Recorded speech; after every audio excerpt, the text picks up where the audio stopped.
You wanted the best. You've got the best podcast. The hottest podcast in the world. The Chris Voss Show. The preeminent podcast with guests so smart you may experience serious brain bleed. The CEOs, authors, thought leaders, visionaries, and motivators.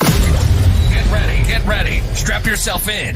Keep your hands, arms, and legs inside the vehicle at all times, because you're about to go on a monster education roller coaster with your brain.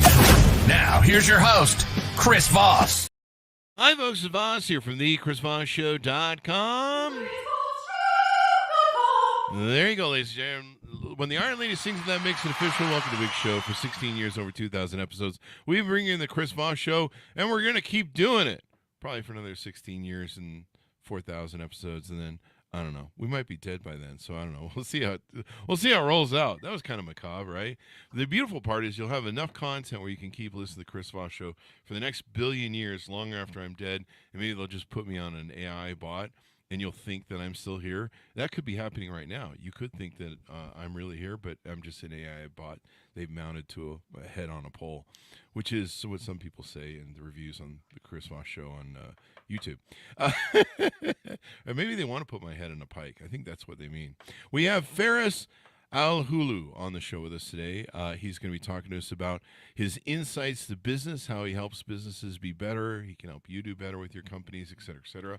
He's also the author of a book that came out in 2016 from Wiley, Google Analytics Breakthrough from Zero to Business Impact. And we'll be talking to him about all the good stuff that goes into there. Welcome to the show. How are you, Feras?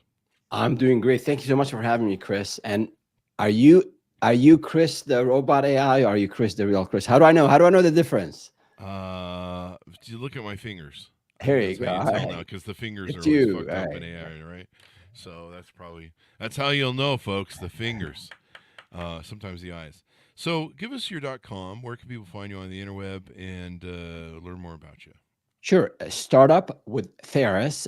My first name, spelled Feras.com. And we are on YouTube at Startup with Feras as well. There you go. So give us a 30,000 overview of what you do there at your company.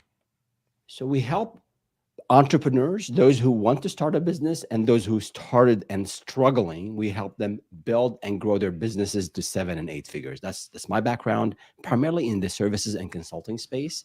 Mm-hmm. And that's what I'm putting most of my waking hours in these days. Mm-hmm.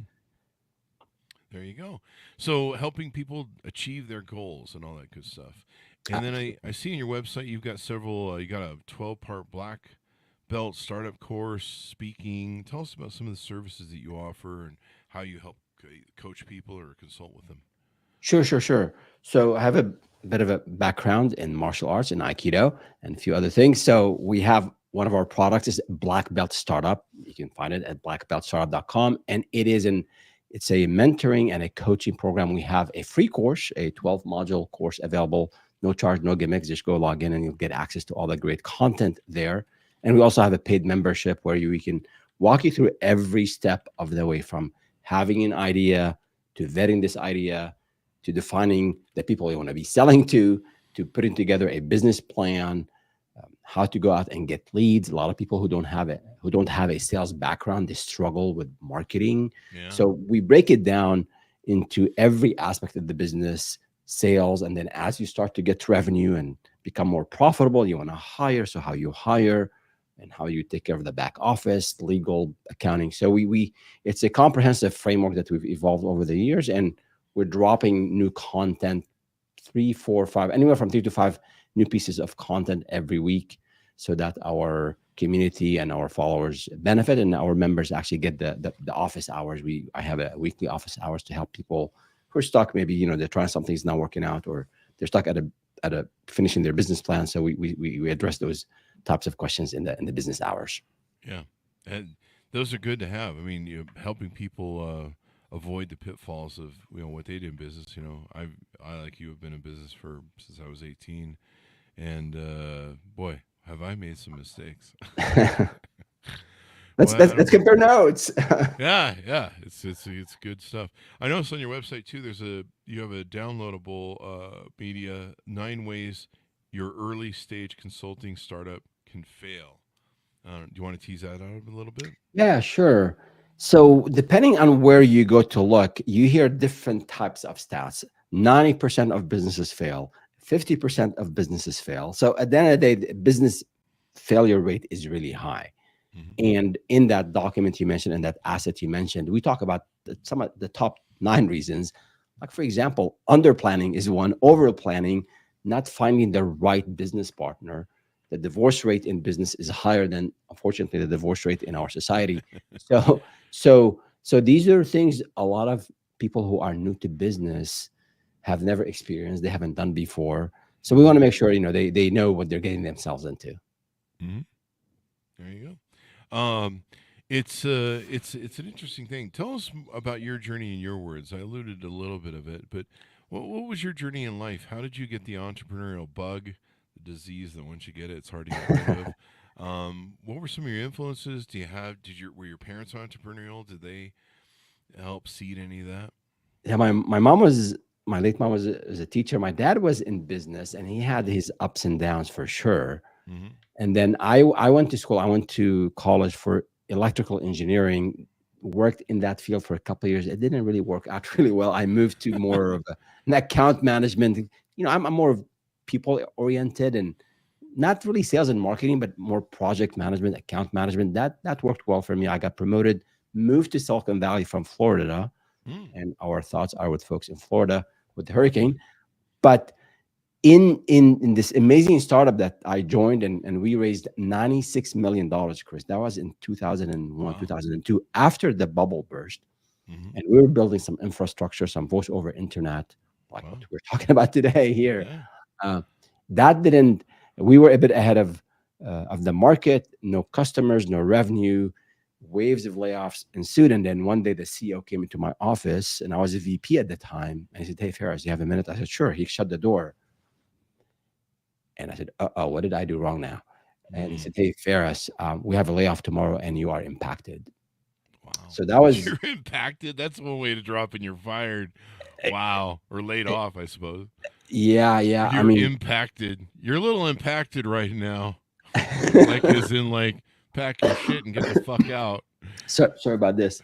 My allergies are acting up. Uh, I had a young family at the time, my wife and Yeah. 3 children, and think about it, a VP in a pretty cutting edge startup in Silicon Valley. So you go from the highest of highs to the sort of the lowest of lows overnight, at least Hmm. psychologically, emotionally. Yeah. Not just the financial part, that's important, of course. Hmm. And they didn't give me a whole lot of, they had an okay severance package, but like, what do I tell my friends? What do I tell my kids? Yeah. What do I tell my Who wife? am I? Why me? Kind What of did an I do identity thing, wrong? too, right? Why me? Exactly. Like, this is my identity. Why? Now it's been taken away. Who am I now? And it was one of those startups you read about in the books. Like, we worked really hard. You sign up Wow. to work 12-hour days, 6 days a week. I slept a couple times at that startup helping the Wow. engineers get ready for the demo for the investors the next day. So Hmm. I gave it everything I had, and at the end of the day, no revenue, so things have to happen. So Hmm. that was really hard. Hmm. It took me a few days to recover, and then you get up, in the morning and said, you know what, it is what it is. I learned from it. It is what it is. Yes, I could have done this, I could have done that, but at the end of the day, it happened. Now I got to go knock. I got to do something else. So I started sending out resumes. I think for 6 or 7 weeks, zero. It was cricket. Zero Oh, interviews, wow. zero responses. And then I ran into a friend of mine who was thinking of starting a business. And he Hmm. said, "Hey, Ferris, why don't we get together and put our resources together and start this thing called online marketing web design?" This is 2003, Oh, the wow. dawn of the internet. Uh-huh. And that's how we got into it. So in a way, I was forced into entrepreneurship, but that's how we got into it.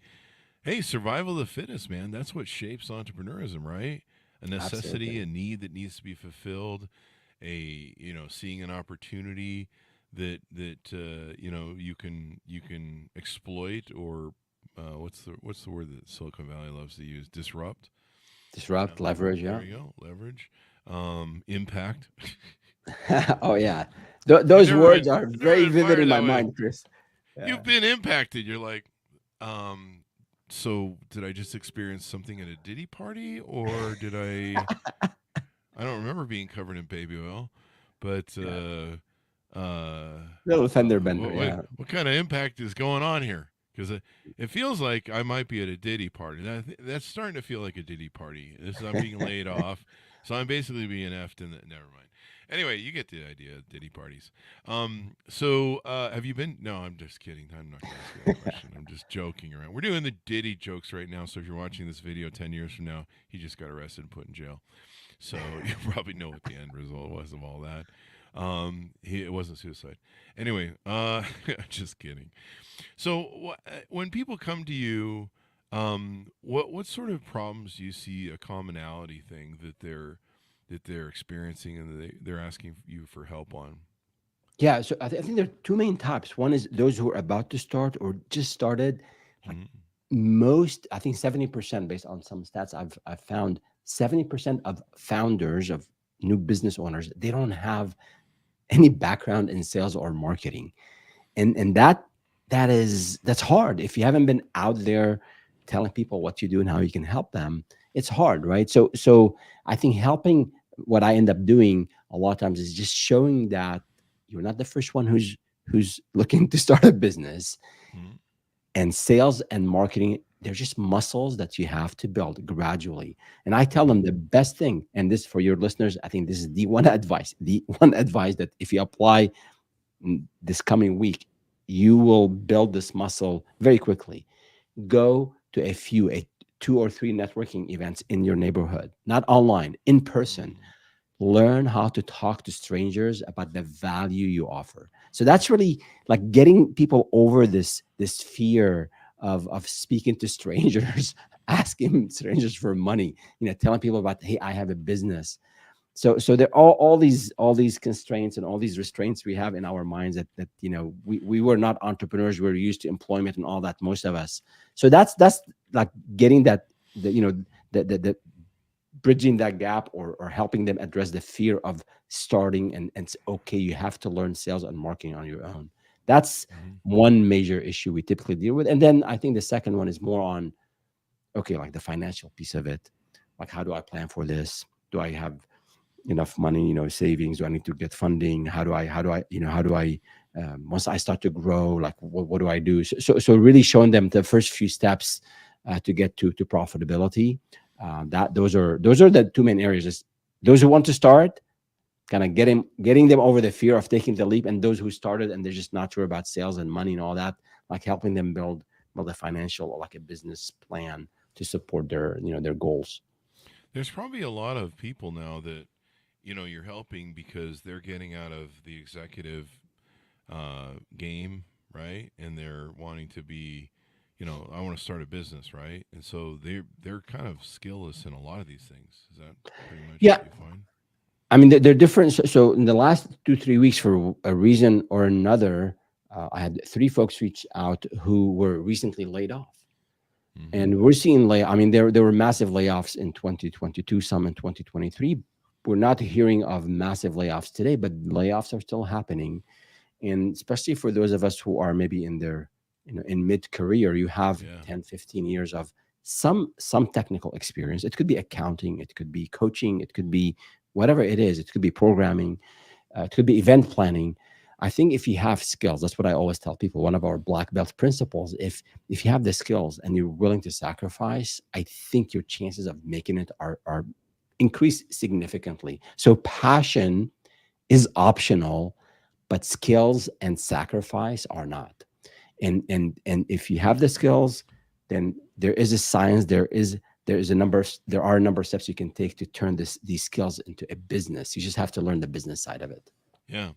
And I mean, there's a lot to it. Then probably how to learn how to delegate. That was one of the hardest things I had to learn for starting a business, is learning to delegate, giving up quit trying to control everything. I Oh, must of control course. everything. No I, one I can do it I'm as the good only one as who can I do it. do. Yeah. No one can do it as good as I can, right? Yeah. As Shh, well as I man. can. Yeah. Yeah. So, yeah, fun is fun. What else is there? that we haven't touched on that you help people with? You do one-on-one calls, or do you mostly do the Yeah. code? So actually, a whole lot of people helped me along the way over the Mhm. last 20 years. So 2023, sorry, 2003 is when I was laid off. Started the business about 7, 8 weeks after that, and Mhm. then we struggled for the first 2 years. We struggled a lot, Chris. I Mhm. tapped into my savings. I depleted my 401k. After I saw a bit of a bit of a light into like here's yes, I've sold a few projects. I see the potential. I went all in. Mhm. Had an amazingly supportive wife and family, and then we did well after a few years, and then Mhm. we built another business, and then we sold that business, and then fast forward to 2019. um, we had specialized in one of the business into analytics. We became one of the top globally, one of the top Google analytics partners. Mhm. And then we sold that business. We were at 8 figure at the time, and we sold it to Dentsu, the global marketing giant. And that Mhm. was, that journey from 2003 to 2019, 16 or so years. It was full of ups and downs. Amazing people that we've worked with, a lot of partners, a lot of suppliers. I mean, you build some of the strongest relationships, I think, in business, because we spend most of our waking hours in business, right? Mhm. So as you are working hard, as you are trying to build something amazing, make sure you surround yourself with amazing people, because it's a long journey, and you want to be there. You want to be with people that you enjoy working with, you enjoy having fun with. Mhm. Yeah, I mean the enjoyment part of it. I've talked about this ad nauseum on the group. Doing something you love, genuinely love, makes all the difference. It's hard to show up every day after 10 years, 20 years. It's hard to show up sometimes. You Yep. just if you don't love it, it's really hard to show up for it. And when you love it, it doesn't matter 10, 15, 20 years on. I do this podcast. I'll skip to work. I love it. I love talking to people. I love talking about people's their journeys, lessons of life, all that sort of stuff. But you really have to love it, because otherwise it's labor work, and that's probably why 99% of podcasts fail. So yeah, it's really important. Yeah, Um, and I agree with you, and I think you have to find something in it that you really love mhm, in life in general, and in business specifically. You're not going to enjoy, as a business owner, as a manager, as a developer, as a designer. You're not going to enjoy every part, every piece of what you do. Like, I mhm. don't like accounting. I don't like reviewing. I don't like reviewing contracts. But I see that initially I had to do all of it, and then later I was taught you should outsource this stuff, right? Mhm. So there are parts of it that are going to be difficult. Sometimes you have to have difficult and awkward conversations with suppliers, vendors, customers, and your own team members. So that's something that just comes with a package. But there has to be, to your point, something that you're going to enjoy. For me, it's building, uh, finding the right people, building this culture that people just enjoy coming to work. We'll have challenges, we'll have our arguments, but at the end of the day, we are building something together. And as a business owner, I also want to make sure I want to take care of these people who sacrifice with me, who Mhm. maybe could have gone somewhere else and gotten a better salary. Mhm. As they sacrificed and stayed with me, I also want to take care of them when profitability starts to show up. Mhm. There you go. One of the things you talk about is entrepreneurial mindset. Tell us about what that means, and how do people? I mean, maybe some simple tips on how to get into it. I notice you have a lot of articles on it. So. Yeah, yeah. When the one tip is, don't watch YouTube channels who promise you to become promise you to become a millionaire overnight or over 3 months. It does not happen. There are no shortcuts to to building anything of significance, to doing anything in life. You Yeah. can't fake preparing for a marathon. You Yeah. cannot, unless you're Yeah. David Goggins. Maybe that's different. You have just an Well, amazing, he didn't amazing. fake it either, man. I mean, the training he puts in is. Exactly, but I mean, Yeah. his willpower, I think, is just Yeah. so high. He can do whatever he wants. He's. Yeah, I think but he's you're more right. I mean, crazy than willpower. No, he's willpower. I'm just teasing. I really love David no, no. I Goggins. mean, He's. he's I read amazing. his book, and I was tired. I was exhausted. Like I ran a marathon. I'm just like going through what he goes through. Yeah. Good. Yeah, Props to let's him, just, man. Props to yeah, let's him. just go run for 20 miles. Let's just go run Yeah. for 20 miles this Yeah. He, afternoon. yeah. He tells the story about how he gets lost one time and he's breaking down. And I guess after you do those massive runs that he does, when you get home and you finally collapse, your body expels everything from both ends. And I'm like, wow, that was really good to know. I won't be doing marathons anytime soon. Yeah, and just take some duct tape with you, and just in case you need Just to tape your foot. duct. I mean that's what he does. Amazing stuff. So I would so just go lay down outside then. So, exactly. Call an Uber or something. call an Uber. So no, I think on this note, it's important for entrepreneurs to do something hard. Like Mm-hmm. if you want to build the muscle to start your own business, or if you have your business and you're struggling, I mean, part of it is learning in terms of the mindset. That's your original question. Sorry for the detour there. Mm-hmm. The mind, there are different components to the mindset. I think one is you have to be ready to work hard. It's just that there's no ifs, buts. You don't have to kill yourself. You don't have to sever, all the relationships. No, but there's a season in life where you gotta put time into the business to get it off the ground, and that Mm-hmm. requires more than 40 hours a week.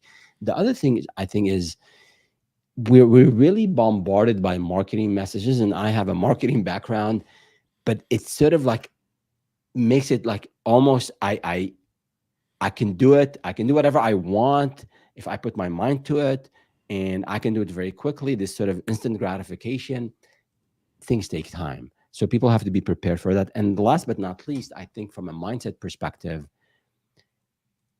resilience, failure, and resilience. So you will have issues, you'll have many challenges, you'll have failures, Mm-hmm. and you just have to be able to learn from what you just did. Like a big mess you created, Mm-hmm. you have to learn from that and not repeat it.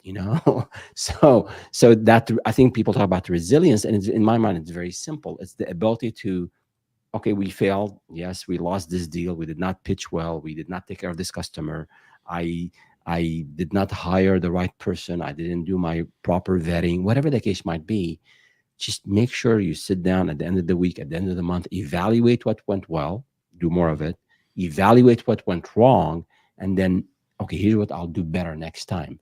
So, Mm-hmm. so that resilience in my mind is, okay, you'll fail. That is guaranteed. It's not if, it will happen.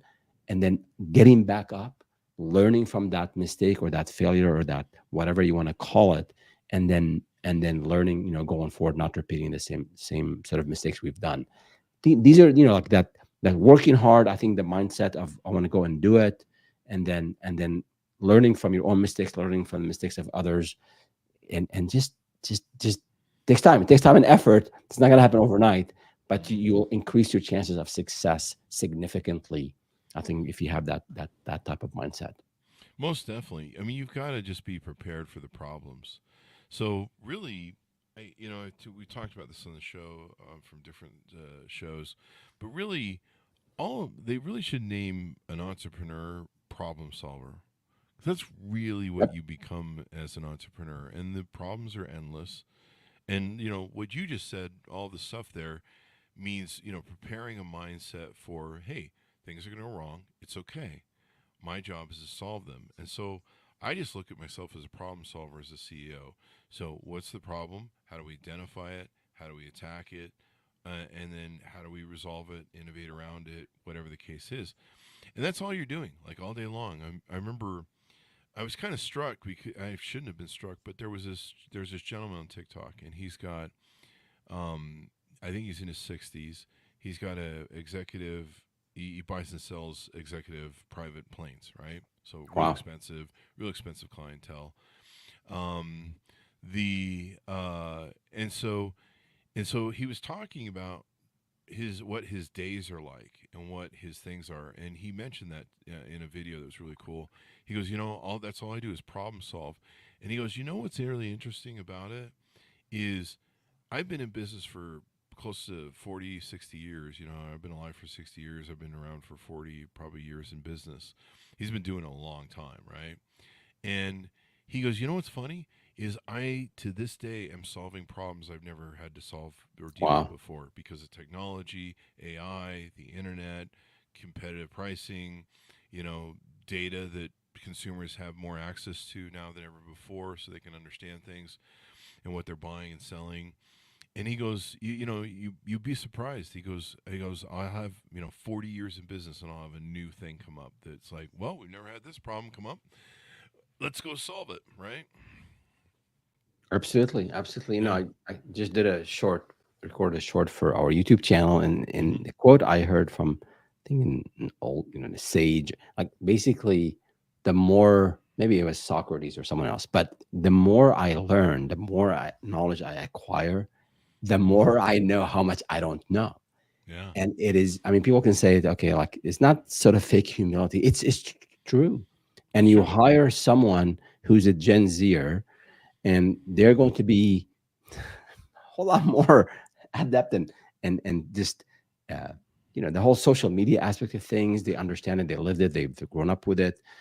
They might not be, maybe they not have the same, maybe perspective on life or work, or the way you were raised as a millennial or as a Hmm. Gen Xer, but learn from them, Hmm. and then maybe coach them along the way as well. Yeah. Or you hire someone who's much more, in sales, and you have no background in sales, you'll learn from them. So I think, as a business owner, yes, you have the drive, you've built this business, you care for it, it's like your own child. Yeah. But to grow that business, to scale that business, to your point, Chris, you need to solve problems. And a lot of times, especially as you're growing and as you're hiring people, you want to hire people who will help you solve bigger problems, because that's what you want to do. You want to grow, you want to get bigger clients, you want to get, hire more people, you want to have more complex processes, and bigger problems will show up, and you need the right people on your team to help you solve these problems. Most definitely. I mean, it's just the thing where you gotta, what was it? Ford, Henry Ford had a thing where I think he barely graduated second or third grade in school, but he had a button board on his desk where he could push any button and get any uh, expert in any different thing in field or life or business to come to him and answer his question. And they even took him to court once and said, this guy isn't qualified to run a company. There was a power struggle to take his company over, and he doesn't know what he's doing. He's a third grade level, and he told that to the judge and jury. He said, I can press a button and I can get the access to the knowledge that I need at will, and I don't have to be the silo of all the great ideas and all the great inventions and thoughts and stuff. And so he kept the company because of that perspective that he has I on have things. not heard this story. Interesting. Yeah. And I think Anthony Robbins tells it in some of his stuff. Maybe Anthony Robbins or other people, but yeah, he basically he could get any expert that he wanted, and that was the real key. It's like, okay, well, he has people he can call on, and everybody has that. There's Yep. no, Steve Jobs had to have advisors. You name any other titan of industry, Warren Buffett has advisors.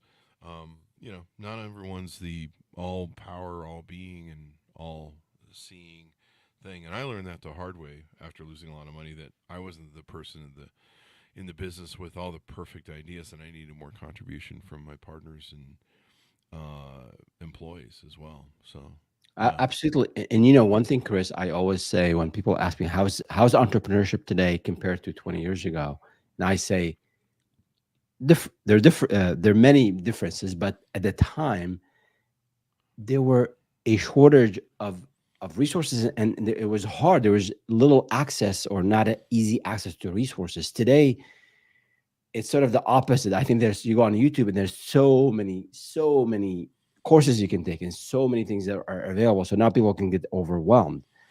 But at the end of the day, you have access to top-notch skills in whichever area you want. You can go, and I don't have any affiliation with any of these platforms, but you can go Mhm. on GLG or Upwork or what is the other one? Intro.co, and you can, yeah, it's going to cost you a penny, kind of maybe a pretty penny, but you want to talk to a lawyer about before you have a business partner and you're not sure how to construct a partnership agreement. Yeah, you go and Mhm. pay someone $200 for an hour, sit down with them, they will give you maybe an outline of things that you should negotiate. You want to get a graphic designer, there. You want to get someone who will tell you about CRMs for your sales processes.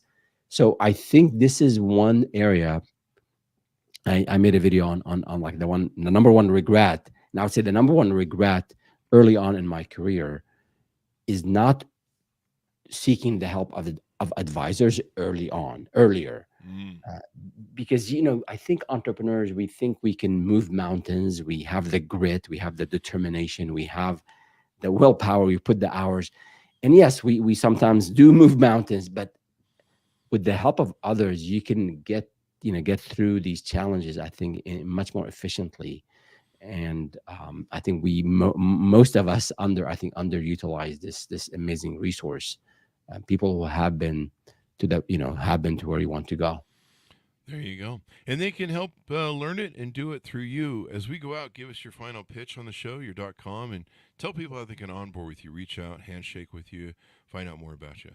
Yeah, thank you, Chris. I appreciate it. Yeah, just go to startupwithferas.com. Feras spelled Feras, and follow us on YouTube at Startup with Feras. We have a lot of free content on all things entrepreneurship, and then we also have our product blackbeltstartup.com where you can sign up there for a free course and then also the paid membership. So I'd love to help entrepreneurs. Check out our content. Let us know if you have any questions. I have a weekly live stream where we answer questions from the community. So if you're stuck, let me know. Happy to help you get unstuck. Or if you have an amazing story, a big win, or even a small win, reach out. Let us know. I'd love to share that with the community as well. There you go. Well, we certainly appreciate it. Thank you very much for coming on the show. Thank you so much, Chris. And thanks. Congrats on 2,000 plus episodes. That's very impressive. So It is. congrats on that. My back hurts. I- Actually, it's been a wonderful joy. We changed the format of the show in 2020 with COVID, and we opened it. It used to be just Silicon Valley, this sort of thing, talking about business and disruption and Google and Apple and technology. And then we opened it up to everyone, where we talk about, life in general, this, that, and the other, trauma, how to help yourself, and so it's a labor of love. I show up every day. We do 2 to 3 shows. We're doing 4 shows today. oh, nice. And I love meeting people. I love finding about their journey. Hopefully, my audience does it well. They listen to 96% of the podcast episode. So I think they dip out at the end. They're like, Chris is rapping. On to the next one. So, but they evidently love it too. So yeah, it's a great thing. Learning is so important, and I hope that most of our audience has that same sort of belief system too. And hopefully we keep providing smart people, I guess, like yourself. I'm just Thank the you. idiot host of the mic, so no one really cares what No, I no. think. But thank you very much, Feras. Thank you Thanks so to our much, audience Chris. for tuning in. Go to goodreads.com/Chris Voss, LinkedIn.com/Chris Voss. Chris Voss, one of the TikTok, all those crazy places. Be good to each other. Stay safe. We'll see you next time.